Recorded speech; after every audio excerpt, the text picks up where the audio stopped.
Hello दोस्तों, नमस्कार। इस चैनल में मैं आप सभी लोगों का दिल से बहुत बहुत स्वागत करता हूँ। सो दोस्तों, आज का ये वीडियो है ना बहुत ही ज्यादा मजेदार रहने वाला है। यस दोस्तों, क्योंकि यहाँ पे जो बहुत सारे लोगों की कमेंट भी रहती है, सर प्रॉफिट बुकिंग के कोई सीक्रेट रहता है तो वो रिवील कर दीजिए। हम लोग एंटर तो कर लेते हैं बट एग्जिट कब करने का, यस एग्जिट कब करने का ये हम लोगों को समझ में नहीं आता है। तो उसका कोई सीक्रेट टिप रहेगा तो बता दीजिए। बहुत सारे लोग एग्जिट कब करने का इससे रिलेटेड भी कोर्स बना के बैठे हुए हैं। मतलब आप लोगों को मैं बताना चाहूंगा, ये वीडियो देखने के बाद आपको ये सीक्रेट एग्जैक्टली क्या है वो यहाँ पे पता चल जाएगा। राइट, तो एक काम कर लेते, फटाफट इस वीडियो को स्टार्ट करते हैं। पर उससे पहले जरूर कहना चाहूंगा, किसी ने फर्स्ट टाइम विजिट किया चैनल को सब्सक्राइब कर लेना एंड बेल आइकन को हिट जरूर कर लेना। सो दोस्तों, अगर आप लोगों को यहाँ पे प्रॉफिट बुकिंग का सीक्रेट जानना है ना, तो यहाँ पे इस वीडियो में ना 3 एग्जांपल आने वाले हैं। ये 3 एग्जांपल देख लीजिए, उसके बाद आप लोगों को जवाब खुद मिल जाएगा। राइट, तो चलिए एक काम कर लेते हैं। यहाँ पे वीडियो को स्टार्ट करने से पहले मैं आपको बोलना चाहूंगा, देखिए मैं कोई शॉर्ट टर्म की बात नहीं करता हूँ। शॉर्ट टर्म वाले जो इन्वेस्टर रहते हैं या फिर पोजिशनली जो ट्रेड करते हैं, उनका नजरिया क्लियर रहता है। वो 2 महीने के लिए आए हैं, 3 महीने के लिए आए, उनकी बात हम लोग नहीं कर रहे। राइट, हम लोग लॉन्ग टर्म इन्वेस्टमेंट की बात करें। राइट, लॉन्ग टर्म इन्वेस्टमेंट अगर आप करोगे तो कब यहाँ पे प्रॉफिट बुक करना चाहिए, उसका सीक्रेट क्या है सर। राइट, तो ये वीडियो देखने के बाद बहुत सारे लोग मुझे कमेंट सेक्शन में पूछते रहते हैं, तो उसका जवाब भी उन लोगों को यहाँ पे मिल जाएगा। सो दोस्तों, एग्जाम्पल 3 है, तो उसमें से एग्जाम्पल नंबर 1, तो ये कौन है? मिस्टर आदित्य पुरी। राइट, कौन है ये? एचडीएफसी बैंक के सीईओ, मैनेजिंग डायरेक्टर रह चुके हैं। राइट, तो दोस्तों उन्हीं से रिलेटेड एक कहानी मैं आप लोगों को बताना चाहूंगा। वापस कहना चाहूंगा, एचडीएफसी बैंक के सीईओ, राइट, एक्स सीईओ आप ऐसा भी यहाँ पे बोल सकते हो। मतलब सीईओ के ऊपर कोई और ऑक्यूपेशन मतलब पोस्ट होती ही नहीं है। टॉप नॉच हम लोग यहाँ पे कह सकते हैं, लास्ट पर्सन। राइट, सो दोस्तों यहाँ पे आदित्य पुरी की अगर हम लोग बात करें तो उन्होंने 843 करोड़ के क्या किए थे? एचडीएफसी बैंक के शेयर सेल किए थे। यस दोस्तों, if I am not wrong, July month था, जुलाई मंथ की मैं बात कर रहा हूँ। उन्होंने लगभग 850 करोड़, राउंडेड ऑफ पकड़ लेते, इजी पड़ेगा, 850 करोड़ के शेयर्स उनके पास जो थे, मतलब जितने शेयर्स थे उन्होंने बेच दिए। उस लेवल पे 850 करोड़ मिले जुलाई में। किसने? एचडीएफसी बैंक के सीईओ ने। तो सारी और मार्केट में चर्चा शुरू हो गई कि अभी कंपनी के सीईओ ही अगर कंपनी के शेयर्स बेच रहे हैं, मतलब ऑब्वियसली ये स्टॉक नीचे ही आएगा। क्योंकि सबसे ज्यादा इंफॉर्मेशन अगर किसी के पास रहेगी, कंपनी के मैनेजमेंट के पास होती है। एंड मैनेजमेंट का भी सबसे टॉप इंसान कोई होता है तो वो कंपनी का चीफ एग्जीक्यूटिव ऑफिसर ही होता है। सो दोस्तों, मिस्टर आदित्य पुरी की अगर हम लोग बात करें तो उन्होंने वो शेयर बेचे थे, एवरेज प्राइस 1130 रुपए में बेचे थे। जुलाई मंथ की मैं बात कर रहा हूं, आपको गूगल करोगे ना तो भी मिल जाएगा। 1130 रुपए पे उन्होंने ये स्टॉक को तभी बेचा था। मतलब आप लोग देख सकते हो यहाँ पे। दोस्तों समझ रहे हैं, ये एचडीएफसी बैंक का ही चार्ट पैटर्न है। आज स्टॉक यहाँ पे चल रहा है, इन्होंने यहाँ पे वो स्टॉक बेच दिए 1130 पे, और लगभग 850 करोड़ इनके हो गए। पर दोस्तों अगर आप लोग देखोगे तो आज के दिन वही एचडीएफसी बैंक 1590 के भी ऊपर है, लगभग 1600 पे चल रहा है। 1600 पे, मतलब अगर आदित्य पुरी 1130 पे स्टॉक नहीं बेचते, राइट, तो उनको लगभग 850 नहीं दोस्तों, उसके बदले उनको आज की वैल्यू लगभग 1200 करोड़ के आसपास थी। 1200, मतलब समझ रहे हो, वो अगर नहीं बेचते तो 1200 करोड़ उनके पास होते। तो हम लोग कह सकते हैं कि लगभग उन्होंने वो स्टॉक बेचे ना जुलाई में 850 करोड़ के आसपास, उसके बदौलत उनको लगभग 350 करोड़ का लॉस हुआ। क्योंकि अगर वो आज नहीं बेचते, क्योंकि उन्होंने बेचा कब? 11300 पे 1130 पे बेचा, आज है 1598, 1600 अप्रोक्सीमेटली 350 करोड़ का लॉस हम लोग बोल सकते हैं, नोशनल बोल सकते हैं। राइट, एक्चुअल जेब से तो नहीं गया बट नोशनल अगर होल्ड करते तो और 350 करोड़ कमाते। सो दोस्तों यहाँ पे आप लोगों को कुछ समझा? प्रॉफिट बुकिंग का कोई सीक्रेट समझा? शायद से आप लोगों को नहीं समझा। तो नेक्स्ट एग्जांपल के ऊपर मैं आ जाता हूँ, थोड़ा सा अभी आप लोगों को क्लिक हो जाएगा। राइट, बट उससे पहले जरूर कहना चाहूंगा, ये वीडियो बहुत ही ज्यादा इंपॉर्टेंट होने वाला है, तो इमोशन के चलते लाइक करना भूलना मत। आपका लाइक मोटिवेशन मेरा बढ़ा देता है, तो जरूर अभी के अभी लाइक कर देना। तो चलिए अभी हम लोग आ जाते हैं एग्जांपल नंबर 2 के ऊपर। बहुत इंपॉर्टेंट बात बोल रहा हूँ दोस्तों, कान खोल के सुन लेना, बीच में चले मत जाना, वरना सब कुछ ऐसा हो जाएगा कि फिल्म देख रहे हो और इंटरवल के बाद ही चले गए। राइट, तो फिर कोई मजा ही नहीं है।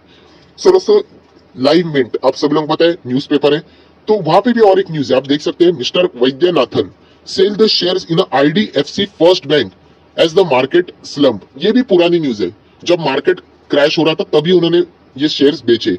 अभी आप बोलोगे ये मिस्टर वी वैद्यनाथन है कौन? सो दोस्तों ये भी वही है जो फाउंडर एंड चेयरमैन रहे कैपिटल फर्स्ट के, या फिर आप बोल सकते हो आज की जो आईडीएफसी फर्स्ट बैंक है उसके भी ये सीईओ एंड मैनेजिंग डायरेक्टर है। मतलब जो आदित्य पुरी जी के जो ऑक्यूपेशन था, पोस्ट था, वही इनका भी है, सीईओ एंड मैनेजिंग डायरेक्टर है। और इन्होंने भी क्या किए, अपने लगभग 45 मिलियन शेयर्स जब मार्केट गिरा था ना तभी उन्होंने बेचे थे। कितने रुपए पे? 20 रुपए 90 पैसे के आसपास। और इससे उनको मिला कितना पता है? 93, चलो 94 करोड़ मिला, 94 करोड़, बट बेचा कितने पे? 20 रुपए 90 पैसे के आसपास। आज उसी स्टॉक का प्राइस 48 रुपीज 50 पैसे है। दोस्तों कुछ समझ में आ रहा है? मतलब जो 93 करोड़ उन्होंने उस टाइम पे कमाए स्टॉक बेच के, आज अगर वो होल्ड करते ना तो 218 करोड़ हो जाते। मतलब अगर वो नहीं बेचते तो यहाँ पे उनका जो होने वाला प्रॉफिट था वो और 124 करोड़ से बढ़ जाता। सो ये भी उनका नोशनल लॉस हो गया क्योंकि उन्होंने जल्दबाजी में बेच दिया। कितना? 93 करोड़ मिल गया, उसके बदले उनको यहाँ पे 218 करोड़ मिलते। आज अगर वो बेचते 124 करोड़ के आसपास का नुकसान है। दोस्तों कुछ समझ में आ रहा है आप लोगों को? कोई प्रॉफिट बुकिंग सीक्रेट समझा आप लोगों को? सो दोस्तों इसका आंसर यही है, there is no secret. Yes दोस्तों, जब कंपनी के सीईओ को ही नहीं पता है कि स्टॉक बेचने के बाद कहां पे जाएगा, आप मुझे पूछते हो कमेंट सेक्शन में, आप बाकी लोगों को पूछते हो, कोर्सेज भी बने कि कब एग्जिट करना चाहिए। दोस्तों जब कंपनी के इतने टॉप नॉच एम्प्लॉइज, मतलब हम कह सकते हैं सीईओ के ऊपर होता कौन है? कोई भी नहीं। अगर वो जो प्रिडिक्ट करेंगे उसके खिलाफ भी मार्केट जाता है, तो आप लोग जो इधर उधर पूछते रहते ना कि एग्जिट कब होना है, दोस्तों किसी को भी पता नहीं होता है। और ये फैक्ट है, मैं आप लोगों को जो बता रहा हूँ वो आपके सामने दो एग्जांपल रखे मैंने, HDFC bank and IDFC first bank. उनके सीईओ ने जाके शेयर्स बेचे कि अभी यही तो सोचा होगा ना कि इसके नीचे ही जाएगा बैंक करके, स्टॉक नहीं भागेगा। मार्केट देख लेना आज कहां पे है। मतलब बताने का मकसद यही है दोस्तों कि आप कोई भी हो, कोई भी, और जैसे मैंने कहा ये दो एग्जांपल हुआ, इसके बाद और एक एग्जांपल है, आप कोई भी हो, आप मार्केट को एग्जैक्टली प्रेडिक्ट नहीं कर सकते। मार्केट किसी एक पर्सन से नहीं बना है, चाहे आप उस कंपनी के खुद सीईओ क्यों ना हो। आज वो स्टॉक आप एचडीएफसी देख सकते हो बैंक, जो उन्होंने 1130 में बेचा था, आज 1600 पे चल रहा है, 1600। उनका 350 करोड़ का नुकसान हुआ, राइट। एंड वो भी कितने चंद महीनों में, 7 से 8 में, जुलाई में बेचा ना, जुलाई के बाद अगस्त, सितंबर, अक्टूबर, नवंबर, दिसंबर, जन, फेब, 7 महीने पकड़ लेना, 7 महीने का नुकसान उनका 350 करोड़। बताइए आप मुझे। और आप कमेंट सेक्शन में पूछते रहते, मुझे भी पूछते हैं, कभी आपने देखा है मैं आपको कभी इसके बारे में रिप्लाई देता हूँ? नहीं देता हूँ, क्योंकि उसका आंसर है ही नहीं दोस्तों। यही मैं आप लोगों को सच बताना चाहूंगा। अभी आप ये भी बोलोगे तो फिर प्रॉफिट बुक करना कब चाहिए, उसका लॉजिक भी मैं आपको जरूर बताऊंगा। बट ये जो आप इधर उधर पूछते रहते हो ना, किसी को कुछ पता नहीं होता, वो ऐसे ही बोल देते हैं कोई भी आप लोगों को कि हाँ इस लेवल पे बुक कर लो प्रॉफिट करके, राइट। तो आज के बाद ना, अगर आप एक लॉन्ग टर्म इन्वेस्टर हो ना, तो ये किसी को पूछना बंद कीजिए, राइट। बहुत लोग आपको ज्ञान देने वाले मिलेंगे। मैं भी अगर आप लोगों को बोल देता हूँ कभी, तो मेरी भी बात सुनना मत कभी। इसका बेस्ट एग्जांपल आप लोगों के सामने मैंने अभी रखा है। चलो ये तो 2 एग्जांपल हो गए, अभी आ जाते हैं एग्जांपल नंबर 3 के ऊपर, mister Rakesh Jhunjhunwala, big bull, right. तो ये छोटे अक्षर में लिखा हुआ है, आप चाहो तो वीडियो को यहाँ पे रोक सकते हो, बट जो मैं बोल रहा हूँ तो शायद से जरूरत नहीं पड़ेगी। ये थोड़ी सी पुरानी केस स्टडी है, बट जो उसका आउटपुट है वो अभी के 2 एग्जांपल है, उसी तरह का रहने वाला है। दोस्तों 2005 की बात करें ना, तो राकेश झुनझुनवाला के पास क्रिसल के शेयर्स थे, क्रिसल के। तो उनको मुंबई में हाउस परचेस करना था, इसीलिए उन्होंने अपने क्या कर दिए, 27 करोड़ के शेयर्स बेच दिए। कितने के? 27 करोड़ क्रिसल के शेयर्स बेच दिए। दोस्तों उस क्रिसल के 27 करोड़ के शेयर का दाम पता है? 700 करोड़ हो चुका है, 700 करोड़। एंड ये तो पुरानी न्यूज है, आज के जमाने में अगर कैलकुलेट करोगे ना, शायद से मोर देन डबल भी हो सकते हैं, if I am not wrong. सिर्फ मैं आपको बता रहा हूँ, मतलब आप देख लेना जमीन आसमान का फर्क। उन्होंने 27 करोड़ में बेच दिए, जिसकी वैल्यू कुछ ही सालों के बाद हम लोग कह सकते हैं 700 करोड़ हो गई। दोस्तों 700 करोड़, आपको समझ रहे कितना बड़ा डिफरेंस है। अभी क्या राकेश झुनझुनवाला जी को नहीं पता है कि कब प्रॉफिट बुक करना चाहिए? अभी उनको तो लगा ही होगा ना कि क्रिसल इसके बाद शायद से इतना नहीं चलेगा। आज मतलब देख सकते 700 करोड़ हो गया। दोस्तों बताने का मकसद यही है, राकेश झुनझुनवाला जी ने भी बोला था एक बार कि मुझे पछतावा हो रहा है कि ऐसा मैंने क्यों किया। ये केस स्टडी भी बना था कि ये जो शेयर उन्होंने बेचे हैं घर लेने के लिए, राइट, अगर वो इससे अच्छा भाड़े पे भी रहते ना, तो शायद से 2 से 3 करोड़ का आउटपुट निकल जाता। बट आज अगर आप देखते तो उसकी वैल्यू 700 करोड़ है। क्या मतलब कोई तालमेल ही नहीं है, 27 किधर एंड 700 किधर, और जबरदस्त वैल्यू एडिशन होता। सो दोस्तों ये भी एक और एग्जांपल आप लोगों के सामने, जो आप लोग पूछते रहते हो ना कि कब प्रॉफिट बुक करना चाहिए। दोस्तों नोबडी नोज, मार्केट एग्जैक्टली कहां पे जाएगा ना, किसी को भी नहीं पता है। और ये सबसे दुनिया के बड़े इन्वेस्टर, वॉरेन बफे ने भी कहा है कि कल क्या होगा ना ये भी नहीं पता। बहुत सारे लोगों के कमेंट रहते हैं, अरे भाई कल क्या होगा वो तो बता, अरे कल क्या होगा ये किसी को नहीं पता है, इतने अनसर्टिनिटी से रहते हैं। हाँ, आप अपना नजरिया उतना लंबा करो, आप प्रेडिक्ट प्रॉपर कर पाओगे। कल क्या होगा ये ऐसे ही हो गया कि एक बॉल डाल दी बैट्समैन को बॉलर ने, और आप बता रहे हो कि चलो मैच का रिजल्ट क्या होगा वो बता दो।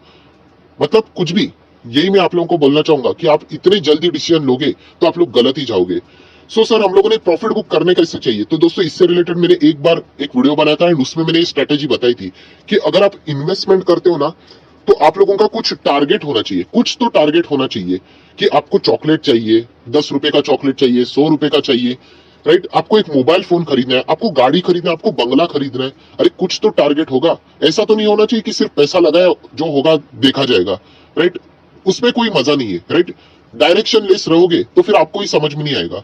जैसे मैं बोलता हूं कि अगर आपने 1 लाख रुपए मार्केट में लगाया है, आपको चाहिए 100 रुपए का चॉकलेट, सो 1 लाख का 100 रुपया हो गया, 1 लाख का 1 लाख 100 हो गया। सिर्फ एग्जाम्पल के लिए पकड़ लीजिए, कर लीजिए प्रॉफिट बुक, क्योंकि आपका टारगेट अचीव हो चुका है। चलो नहीं, मुझे 10,000 का मोबाइल चाहिए, 1 लाख का इन्वेस्टमेंट किया, 1,10,000 हो गया, कर लो प्रॉफिट बुक। हो गया ना, आप लोगों का जो टारगेट था अचीव हो गया। 1 लाख का इन्वेस्टमेंट किया, नहीं मुझे 10 लाख की गाड़ी खरीदनी है, तो 10 लाख का इंतजार कीजिए। तो दोस्तों ऐसे ही अगर आप लोग टारगेट क्लियर रखोगे ना अपने लाइफ में, तो ऑब्वियसली आप लोग यहाँ पे क्या कर सकोगे, प्रॉपरली प्रॉफिट बुकिंग कर पाओगे। क्योंकि एग्जैक्टली ना स्टॉक कहां से खत्म, ऐसा कोई रूल नहीं है कि स्टॉक वहां से खत्म हो जाएगा करके। जब कंपनी के सीईओ एंड स्टॉक मार्केट की बुल बुक मतलब बोलते हैं ना बिग बुल ही अगर प्रेडिक्ट नहीं कर पाए कि वो स्टॉक उससे आगे इतना बढ़ेगा, तो आप और हम लोग कौन होते हैं। सो दोस्तों एक ही चीज है कि आप चाहते क्या हो मार्केट से, वो आपका डिफाइन होना चाहिए।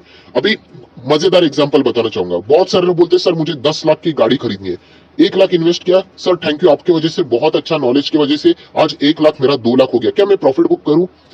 मतलब आप देख सकते हैं ये सिली क्वेश्चन है। जो पर्सन खुद ही बोल रहा था उसको 10 लाख की गाड़ी खरीदनी है एंड उसका इन्वेस्टमेंट 1 लाख का 2 लाख हो गया, मतलब खुद का ही टारगेट अचीव नहीं हुआ है, तो आप लोग क्वेश्चन कैसे कर रहे हो। आप लोगों को होल्ड करना पड़ेगा। तो मैं यही कहूंगा कि आपको होल्ड करना है, क्योंकि आपका टारगेट ही है 10 लाख का। इवन दो आपका 6 लाख भी पहुंच गया तो भी आप लोगों को होल्ड करना है, क्योंकि आपने बताया कि आपका टारगेट 10 लाख है। सो दोस्तों इस तरीके से आप लोग अपने बोलते हैं ना टारगेट सेट करो, तभी।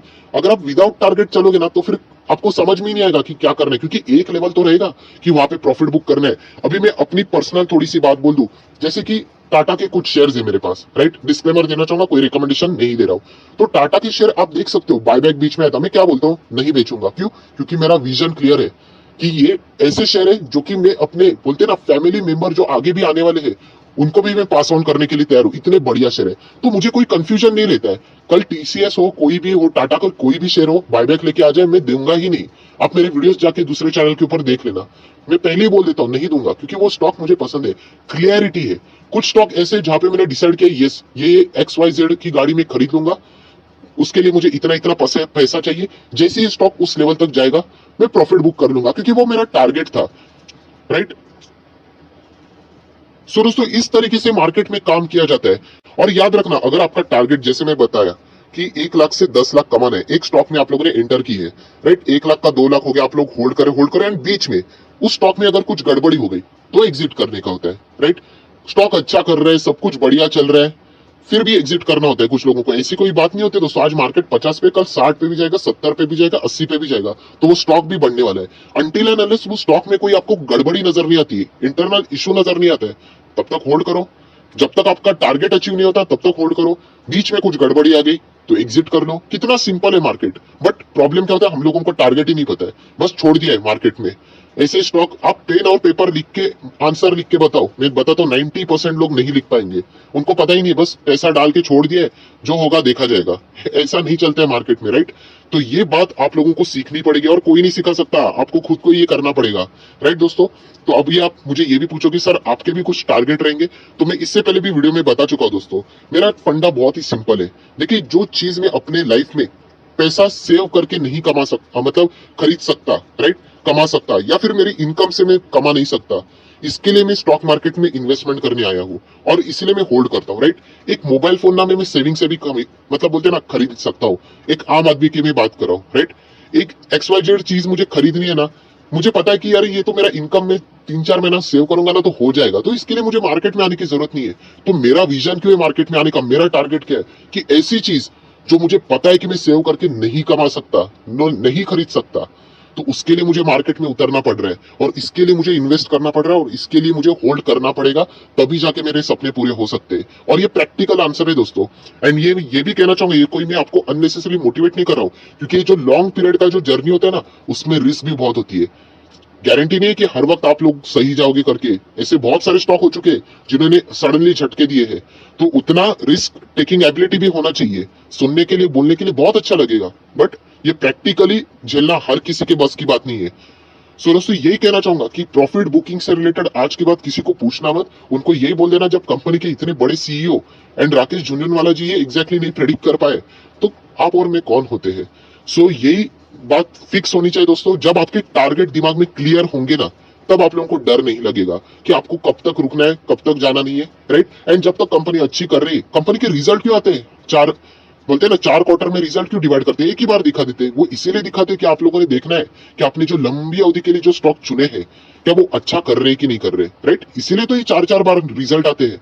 सो दोस्तों, ये सारी चीजें आपने स्टडी करने के बाद मैं यही कहना चाहूंगा, यहाँ पे कोई सीक्रेट नहीं होता है, कोई शॉर्टकट नहीं होता है। ये प्रैक्टिकल बात मैंने आपके सामने यहाँ पे रख ली है। सो मुझे ऐसा लगता है कि जो मैसेज मैं देना चाहता था वो आप तक पहुंच चुका है। सो दोस्तों, ये वीडियो पसंद आए तो जरूर लाइक करना और दोस्तों इस वीडियो को सबसे ज्यादा शेयर कर देना। हर किसी पर्सन के पास ये वीडियो पहुंचना चाहिए, क्योंकि बहुत सारे लोग सिर्फ निकल ना कभी मार्केट से, इसके लिए भी कोर्स बना के पैसे लेते, कुछ भी मतलब, समझ रहे हो ना। इतने बड़े एग्जाम्पल मैंने आपको यहाँ पे दिखा दिए हैं।